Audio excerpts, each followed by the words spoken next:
What is the difference between a determinate and indeterminate plant? One of the easiest ways, for me anyway, to think about the difference between an indeterminate or determinate plant is the hair on your head. It'll always get longer. It's indeterminate. The hair on your arms, on the other hand, will only reach a certain length and then it just stops growing. The hair on your arm is determinate. Determinate plants have a limited growth period. They tend to reach a certain predetermined height and they set all their fruit right around the same time. These plants are often marketed as bushy or for containers or patios, compact or dwarf. They often produce a lot of fruit all at the same time, require less support than their counterpart. They're best for gardeners that have a limited space, or they're looking to do a bunch of canning, dehydrating, pickling, freezing. Farmers really like them because they can bring most of their harvest in all at the same time. When you're buying seeds, you're going to be looking for these types of terms. It might flat out just say determinate on it. It'll often say bush, bushy.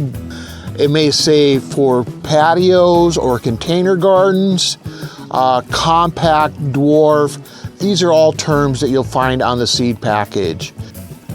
For more information on understanding seed packages, check out my video, Understanding Seed Jargon. There'll be a link at the end of the video. Indeterminate plants tend to be vining style type plants, especially in the garden. They've set all their fruit throughout the season and usually don't stop growing until the frost kills them off. They can reach heights over 6 feet.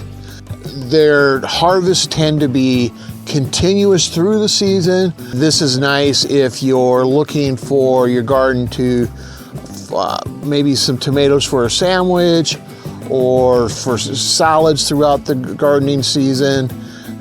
Indeterminate plants are nice for that. They often require a lot more maintenance than their bushing type varieties. Indeterminate tend to be best if you have a lot of space. Most of your heirloom varieties tend to be indeterminate plants. When you're buying seeds, you're gonna look for terms on there such as it might just say indeterminate, vining. It might be abbreviated somewhere on there, ID.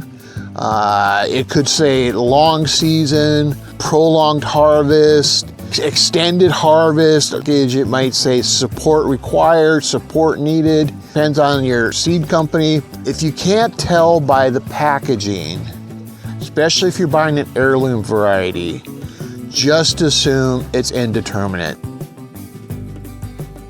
There is kind of another category of plants. They call them semi-determinate. They tend to get a little bit bigger. They'll set fruit a little bit longer. You're really not going to run across them all that much, so there's really not, I wouldn't worry about this category too much. If you get something out of the video, like, share, and subscribe, and have a great day.